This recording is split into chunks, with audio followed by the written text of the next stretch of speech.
Hello and welcome back to my channel. I'm so thankful that you are here today. I'll take you straight into the tutorials. Look at this hair bun. Look at what I have on my head. I will prove to you that you can have this as well. Within the space of 30 minutes, you can be able to do yours. This is my daughter's hair. Braids that I did for her is old now. So I'm going to be using the tips, the curl tips. I'll use that to prepare my bun. So this is the braids I've cut off the tips and I'm going to be using them. This is how it looks. And now I'm going to be taking one of these, but first I had to wash it and put conditioner on it so as to make it clean again, because she had it on for like 3 weeks. So I'll take one of that and cut into like 6 portions, and then I will crochet it into this sponge.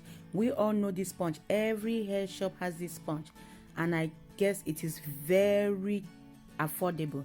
So we can have that sponge. It's just something that we have around us. Just crochet it. Take one of the curled extensions, separate into 5-6 portions, and crochet it into that. So all I'm doing now is to try to fill all of this sponge. I want to fill it completely and make it really thick, because I like it when it's thick. And I guess if you do it thick too, it's very good. If you do not want it to be big, you can still make it thick, but in the end you're going to cut it, shave it really low. Then that way it will look thick but not big.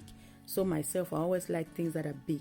So here we are. I have filled all of that sponge, and as you can see, all I need to do is just to put it on my pony.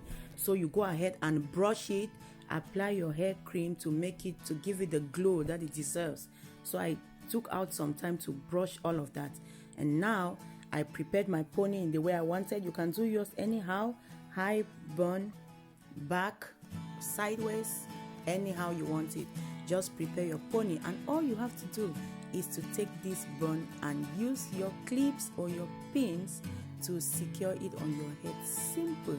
I guess I didn't have to use up to 10 pins to secure that on my hair, and I can have that on my head for like 2 weeks if I don't want to take it out. But the good thing with this is that when I use it in the evenings, I always take it off. In the morning, I just use my clips to secure it again. This is easy, this is simple, and this is gorgeous. I hope you love it, and I hope it has added meaning to your beauty box. Do not forget to like and share my video. And if you have not subscribed yet, guys, what are you still waiting for? Go ahead and hit on that red subscribe button, then touch the notification bell so that each time I upload a video, you will be the first person to see it. Thank you for watching.